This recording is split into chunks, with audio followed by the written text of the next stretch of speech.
John Wayne Gacy, born in March 17, 1942, Chicago, Illinois, was an American serial killer whose murders of 33 boys and young men in the 1970s received international media attention. He exhibited a growing tendency towards sadism, which resulted in several encounters with the law in the 1960s. He was known as a successful businessman, served as a precinct captain in the local Democratic Party, and performed for children at charity events as Pogo the Clown, earning him the nickname, the Killer Clown. In 1968, after his conviction for S.A., a teenage boy, he was confined in the Iowa State Men's Reformatory and Amosa State Penitentiary and forced to undergo psychological evaluation. He was sentenced to 10 years in prison for sodomy, for which he only served 18 months. After his release in 1970, and while still on parole, he was again arrested for S.A., but the charges were later dropped.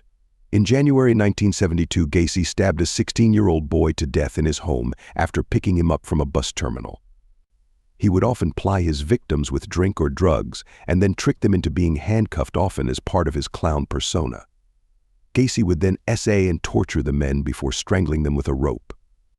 Many are believed to have died from asphyxiation after he stuffed cloth down their throats.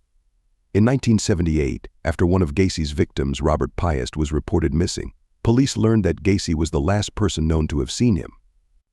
After obtaining a search warrant, police discovered the bodies of 29 boys and young men in or near Gacy's house. 4 other bodies were found in the nearby Des Plaines River. 26 of his victims were found there, neatly buried on top of each other, when he was finally arrested on December 21, 1978. Indeed, the area of the house had emitted a foul stench for years, but Gacy had told his houseguests and his wife that the smell was the result of moisture buildup. At his trial, Gacy's plea of innocent by reason of insanity was supported by the testimony of several psychologists who diagnosed him as schizophrenic, but was rejected by the jury, which found him guilty of all 33 murders of which he was accused. He was executed by lethal injection in 1994. He buried many of the bodies beneath his own home. 6 men's identities remain unknown.